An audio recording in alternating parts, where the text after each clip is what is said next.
Hi everybody, it's Lauren Dockett from Psychotherapy Networker, and welcome to Friday at the 2019 Symposium. So pleased to have with me Cathy Malchiodi. Welcome, Cathy. Pleased to be here.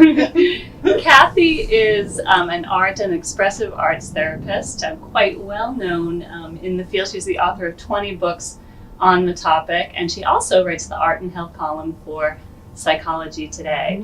Now, Cathy, when I think about art therapy, I have those old-fashioned ideas from when I was a fledgling social worker, that the art therapist is the person who works with kids, has them do a little painting, does some diagnostics based on the painting. You've opened my eyes to a whole new world of art therapy, much more holistic world. Can you talk a little bit about where it's at? I think what you're saying is still valid.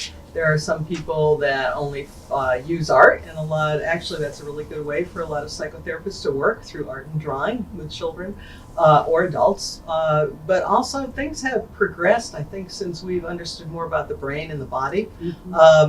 And interpreting artwork is not really actually the most helpful thing for a person. It's actually the process itself. So, there's very little we actually can pinpoint in interpreting artwork that is that accurate or valid, which is fine. I think it still tells a story. People can talk through the drawing or the painting to the psychotherapist and give them a lot of information.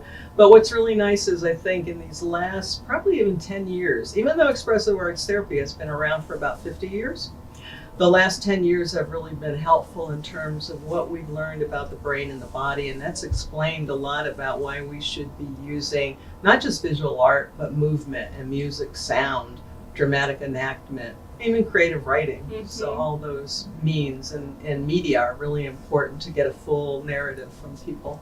Now, when we've worked with you for the magazine, one of the pieces that you wrote for us, you talked a little bit about bringing expressive arts in with a client. And I think for talk therapists, some of what you were saying was really useful.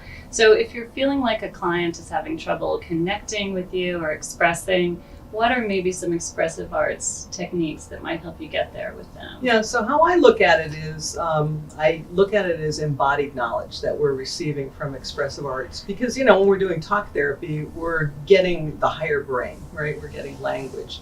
But with movement and music, and even visual art to some extent, dramatic enactment, play is another piece you can put in there.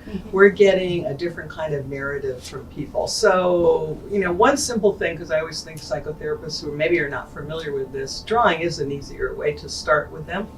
I don't happen to start with drawing, I usually start with movement. But a simple thing that a psychotherapist could do is, whatever that presenting problem that people bring in, sometimes I just frame it as, what's your worry today?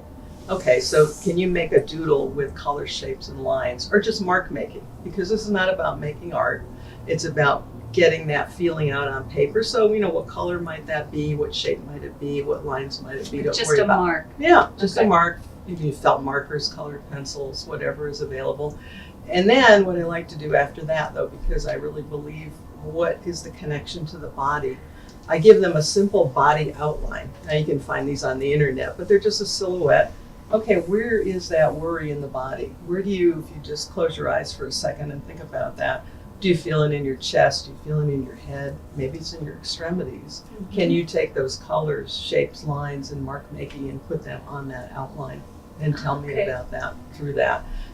A lot of people that come in to sessions are not aware of where they feel their, these kinds of things in their body. And very quickly they will come to, I really get that in my gut. I feel nauseous when that comes on. So that's a really simple thing. And then I like to take it too, if they can take it, into a story and just start to write about that. But I usually ask third person. So if that worry could talk, what would that worry say? And that can either be written down or it can be just narrated to the therapist. When you talk about this, I'm thinking about trauma clients, and I'm also thinking that I read a lot these days about art and expressive art as really working with trauma clients.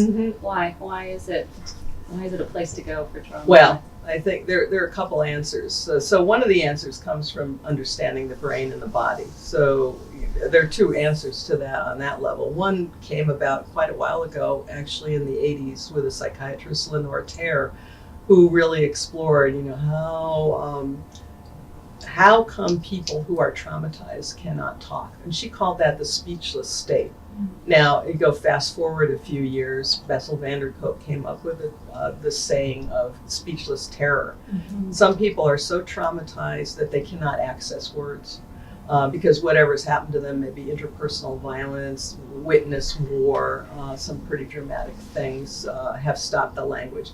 But there's a bigger issue there too. Most of us, when we're traumatized, cannot use words to describe what's happened. Mm-hmm. So the art image, the movement, the sound or music, or just even some kind of dramatic enactment is really the only way in the beginning. And that oftentimes, and it's kind of ironic, it leads to the language by getting that out. That makes a lot of sense. But then if you look below that, humankind forever has used the arts as a healing factor. Yeah. So this has gone back, thousands of years. So there's something there that's really basic to us as humans to resort to those kinds of things. Mm-hmm. So, I think that's the really core reason. Yeah. People have always used it for trauma and loss. That makes a lot of Always sense. used it.